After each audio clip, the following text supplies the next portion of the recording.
warahmatullahi wabarakatuh. Pemirsa Quran Ruqyah yang dirahmati Allah Subhanahu wa taala.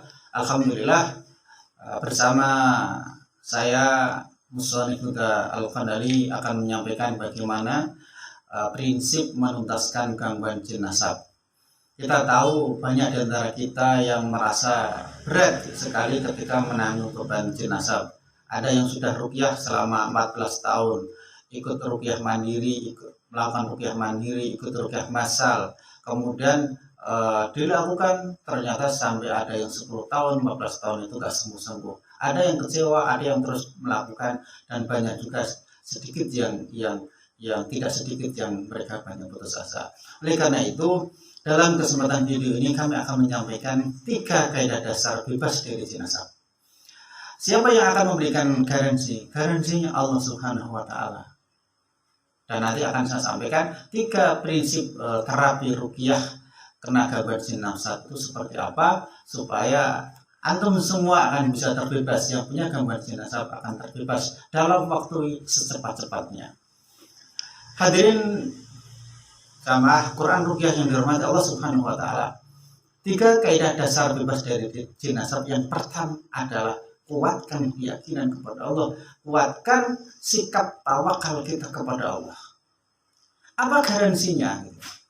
Garansinya adalah dalam surat At-Talaq ayat 2 dan 3, Allah Subhanahu wa taala berjanji, "Wa may yattaqillah yaj'al lahu makhraja."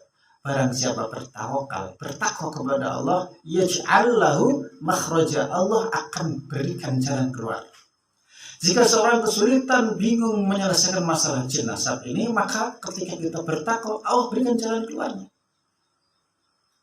Kenapa masalah tidak kunjung selesai, masalah kecil, masalah gangguan jin tidak selesai? Karena tidak langsung kepada Allah tawakalnya. Wa yarzuqhu min haitsu la yahtasib, dan Allah memberikan rezeki yang tidak disangka-sangka.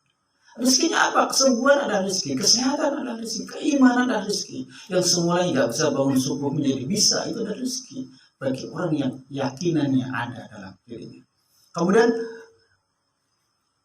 dilanjutkan, wa may yatawakkal Allah fa huwa hasbuh, barang siapa bertawakal kepada Allah, pasrah sepenuhnya kepada Allah, Allah akan cukupkan pertolongannya kepada dirinya. Dicukupkan pertolongannya, nggak usah minta pertolongan kepada siapa saja, hanya kepada Allah, Allah cukupkan pertolongannya. Ini yang pertama adalah konsep tawakal yang kuat. Apalagi sebetulnya Allah Subhanahu wa taala sudah menyampaikan bahwa setan itu tipu dayanya sangat lemah. Inna kaidas syaitan kana dha'ifa, sungguh tipu daya setan itu lemah. Kenapa kita bisa diperdaya? Karena kita lebih lemah dari tipu dayanya. Iman kita adalah lemah. Yang pertama. Yang kedua, prinsip dasar yang kedua agar terbebas dari jin nasab adalah niat yang kuat untuk hijrah di jalan Allah. Itu yang disebut dengan taubatan nasuha. Taubat dari apa? Taubat dari dosa syirik. Taubat dari apa? Dari amal-amal yang maksiat, dari amal-amal buruk, dari dosa-dosa besar. Taubat dari apa? Dari hati yang kotor, hati di mana setan itu mudah masuk. Hilangkan semua, bersihkan semua, maka hilanglah semua gangguan jin nasab itu. Allah Subhanahu wa taala memberikan garansi dalam surat Al-Furqan ayat 70. Illa man taba wa amana wa amila amalan shalihan fa ulaika yubaddilullahu sayyi'atihim hasanat wa kana Allahu ghafurur rahim. Illa man taba, kecuali orang-orang yang taubat, man taba wa amana, orang itu kemudian beriman, wa amila amalan shalihan, kemudian dia itu beramal soleh, menjalankan kebaikan, menjalankan syariatnya, melakukan kebaikan-kebaikan yang diperintahkan oleh Allah dan Rasulnya. Faulaika, maka mereka itu yubaddilullahu sayyi'atihim hasanat, Allah ganti keburukannya, penyakitnya, gangguan jinnya itu dihilangkan, diganti dengan kebaikan dan kesalehan dan beribadah. Dan Allah Maha Ghafur, Maha Pengampun, Rahimah, Maha Penyayang. Masa sih seorang yang beriman kepada Allah tidak ditolong? Masa hamba yang bertaubat itu tidak diganti keburukannya dengan kebaikan? Pastilah Allah akan mengganti kebaikan, keburukan yang ada itu dengan kebaikan. Syaratnya berlaku adalah taubat, beriman, dan beramal soleh. Itu poin yang kedua. Hijrahlah dalam kebaikan, insya Allah semua setan gangguan akan hilang dalam waktu yang cepat. Itu yang kedua. Terkadang kenapa kita tidak sembuh-sembuh? Karena kita pasrahkan kepada beruqyah, kita pasrahkan di ruqyah, pasrahkan saja tanpa ilmu, tanpa ada konsep dasar yang melatar belakangi kita, sehingga gangguan bertahun-tahun tidak akan sembuh. Yang ketiga apa? Niatkan kita ikrar azam kepada Allah bahwa setan adalah musuh terbesar kita, maka kita harus berikrar putus hubungan dengan bangsa jin. Nanti konsep ikrar akan kami sampaikan. Jadi yang ketiga, prinsip dasarnya adalah harus melakukan ikrar pemutus dari cengkraman jin dan yakin, dan kita merasa diri kita lebih baik daripada lebih kuat daripada setan dengan melakukan ikrar pemutus dengan bangsa jin. Itu 3 konsep dasar yang harus ada di dalam benak kita ketika kita menderita gangguan jin nasab. Lalu langkah terapi apa yang harus kita lakukan? Yang pertama, ruqyahlah rumah Anda, atau ngajak saudara-saudara yang lainnya untuk membacakan. Tapi jangan lupa, ada yang lebih penting dari ruqyah rumah adalah hilangkan semua simbol-simbol kesyirikan seperti rajah, seperti pusaka, seperti hal-hal yang itu berbau mistik, hilangkan semua. Barulah kemudian bacakan ayat ruqyah, atau setidaknya kita rutinlah membaca suratul Baqarah, surah Al-Baqarah. Yang pertama, Ustadz, saya baca sedikit saja kemudian ngantuk, kemudian mual-mual, terus bacakan, jangan sampai kalah. Mual-mutah baca lagi, mual-mutah baca lagi terus setiap hari. Setidaknya 30 menit kita baca surah Al-Baqarah setiap hari. Yang kedua, ruqyahlah bersama anggota keluarga besar, kalau tidak ada keluarga inti, suami, istri, anak, orang tua, bersama-sama. Jadilah rumah itu tempat tilawah Al-Quran, karena disitulah keberkahan rumah dan keberkahan diri itu ada ketika rumah itu dibaca Al-Quran, dan syaitan juga akan lari terhadap orang yang membaca Al-Quran. Itu yang kedua, ya. Karena gangguan jin nasab biasanya jin itu akan berada nyebar di beberapa anggota keluarga.